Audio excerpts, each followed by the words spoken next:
दुनिया में स्वास्थ्य सेवाओं में दूसरे नंबर पर आता है इटली और कोरोना की महामारी में पिछले साल ये देश हाफ गया था। इटली को कोरोना ने बैकफुट पर धकेल दिया था। इटली की स्वास्थ्य सेवाएं चरमरा गई थी और कुछ ऐसा ही हाल अमेरिका का भी हुआ था। अमेरिका में भी हॉस्पिटल में बेड्स की कमी थी, वेंटिलेटर्स की कमी थी, डॉक्टर्स थक गए थे, लोग त्राही त्राही कर रहे थे। अमेरिका भी कोरोना के दंश से खुद को बचा नहीं पाया था।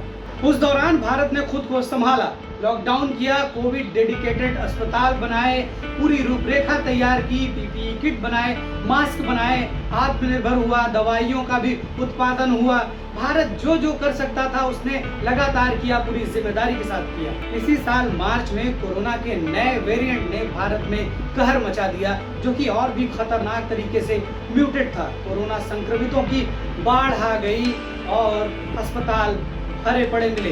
जो हाल पिछले साल इटली या अमेरिका का था, भारत को समस्या से दो चार होना पड़ा, कोरोना की तीसरी लहर को झेलना पड़ा। ताज़ा उदाहरण लेते हैं जापान का। जापान एक विकसित राष्ट्र है जहां हर 10,000 पर 23 डॉक्टर हैं, जबकि भारत में सिर्फ 7 डॉक्टर हैं। ताज़ा हाल जापान का ये है कि जापान का जो दूसरा सबसे बड़ा शहर है ओसाका, वहां पर कोरोना के नए वेरिएंट ने कहर मचा रखा है।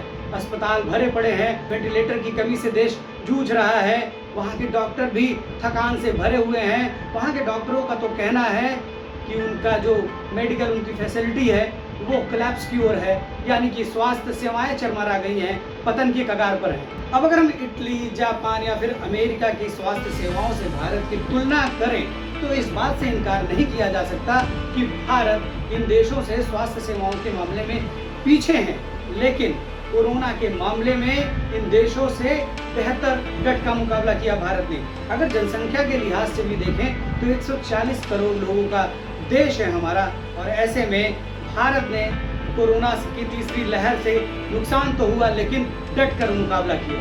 इटली, अमेरिका, जापान ये सब विकसित राष्ट्र हैं, लेकिन कोरोना के दंश से नहीं बच पाए। पिछले 2 सप्ताह हमारे भी बहुत खराब बीते, दर्दनाक बीते, लेकिन कुछ सवाल मन में आते हैं जो झकझोरते हैं। क्या कोरोना को सरकार ने बनाया? नहीं। क्या कोरोना को म्यूटेशन सरकार ने सिखाया? नहीं। क्या सरकार ने सोशल डिस्टेंसिंग से मना किया? नहीं। क्या सरकार ने आपको मास्क पहनने से मना किया? नहीं।